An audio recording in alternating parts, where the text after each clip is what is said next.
You wrote in your book, the way Watts described my initial job with Leroy was, you're going to pick up Mr. McGuirk in the morning and bring him to the office, run errands for whatever he needs, help him out around the office, then take him home. I quickly learned that what Leroy needed first, before anything else, was his daily El Producto Presidente cigars and a pint of whiskey. Yep. And every other Tuesday, you'll be responsible for getting him to Shreveport for TV, Watts continued.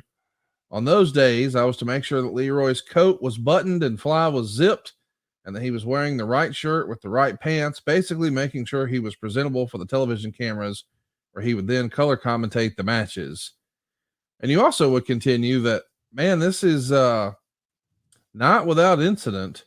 Right from the start, I got a double shot of the Leroy McGuirk Bill Watts philosophies as they routinely butted heads. Their arguments, though, were a master class for me to witness. I was frequently exposed to two professors who had different theories on how to make money in the wrestling business. Within a couple of weeks, I saw that McGuirk was the figurehead boss who had enough clout to make changes to a card. He was brilliant when sober, when it came to verbalizing the basics and the psychology of a wrestling match. I could see that behind the smoke and liquor breath, Leroy was an extremely smart man. The two philosophies, though, can you tell us how they may have differed with McGuirk and Watts and their approach to the business? Small things like Cowboy would be willing to do more than one DQ on a card. McGuirk would not. Cowboy wasn't a big fan of draws unless it led to something. And Leroy had no issues doing. It got predictable. Fans that get there, they get the first match is one fall with a 10-minute time limit. So guess what's going to happen? A 10-minute time limit draw. Right. So the predictability of Leroy was more formulaic. Cowboy was more Wild West. Leroy built his platform on wrestling. I harken back to Saturday night when Cody beat Brock Lesnar. Yes. With a wrestling hold. He did. A nice counter. And I know Lesnar got kicked out at 3.5. So what? That cannot be made an issue, at least in my eyes. But it just shows you that smart booking and strategizing is this wrestling shit still works. So anyway, I lost my spot again. Was the talent split? Like were there Leroy guys? No, they're cowboy guys. The old school guys, Conrad, the guys working underneath, who are just happy to be booked. Old school guys, 50 years old. Guys like a Jack Pesic or some of those other guys, Tretch Phillips. And of course, they were in the Leroy's office.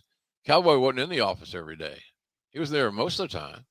But it's always ironic that the older talents who knew they were just getting to hang on right now because they need to fill the card in the bottom of the card. They knew when Leroy was there every day. And so they go in there and kiss Leroy's ass and knock everything and knock everybody. And here's the problem was I was in there too because I was Leroy's valet, his gopher. So I heard all that shit. And when you're a 20-something-year-old kid, I was 22 years old when I got into business. I didn't know right. I didn't know what I was hearing was accurate. It was disturbing or whatever. I just didn't. It was a tough spot for a young kid like me to be. I had to process all this info.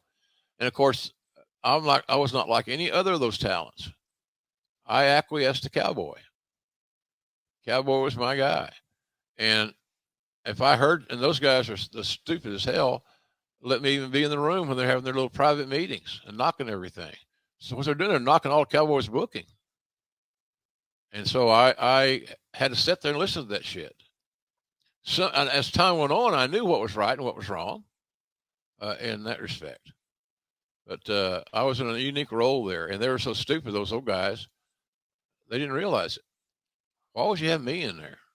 Right. I guess they just thought I was harmless, Conrad, and I wasn't. Leo Voss, you wrote about in your book as being someone who took you under their wing. Yeah. What can you tell us about Mr. Voss? It's not a name I'm familiar with. Great guy, tougher than hell. See, back in the old days, the referee had a lot more influence. Hell, some of them were bookers, and I know some of them were calling spots and basically directing or producing while the matches were ongoing. You know, come back, sell, wait, whatever. They're just little things, but they had a lot of influence.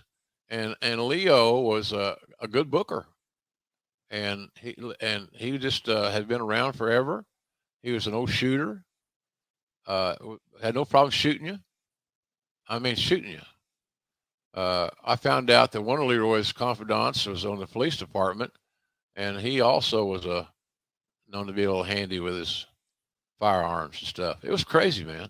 It was really crazy. It's almost like a little mafia, but nobody got shot that I can remember.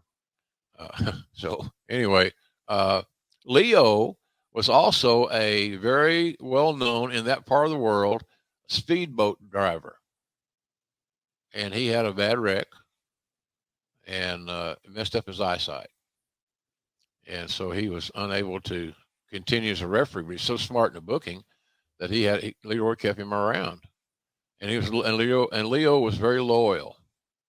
I remember Ken Patera I was just a rookie. I had never done this. They made me a referee under Leo Voss's tutelage. And so we're going over a finish or something, and Ken Patera's in the match, I believe, at that time. And he wanted to give me a bump on a DQ where he threw me over the top rope, and there wasn't no match, nothing on the floor. And it was kind of a dangerous bump if you'd never done it before. It may sound very mundane now. And so I remember Leo gave him a dog cussing, you know, because all he wanted to do was it was a bully type thing. And so I had Leo was my guy. And so on those towns we would run like Little Rock or Fort Smith, Wichita Falls, Oklahoma City, Leo would ride with me. I would drive, obviously, but Leo would ride with me, and he'd give me he tutored me about how to be a referee. And I took a lot of pride in being a referee. It's a different world than it is now because guys essentially they're not either they're worried about doing it or they're not smart enough to do it, Conrad. But most of the guys in wrestling today in all companies basically don't fail to recognize or more importantly utilize the referee. It's just they're just there. So anyhow, but Leo was a real important guy in my career. He was a good man, and I thought the world of him. Conrad, he babysat me. He made sure an old guy like that getting a responsibility to put a kid, but they put this kid, me, in his hands to teach me how to be a referee. So now I can do promotions, I can do refereeing, I can do announcing, and then I can do ring announcing, I can promote shows. I figured that in this crazy business that I would be better off with as many tools in my toolbox as I could possibly pack. And so that was kind of my mission. I knew I'd find something I was going to be good at, or at least that was my thought anyway.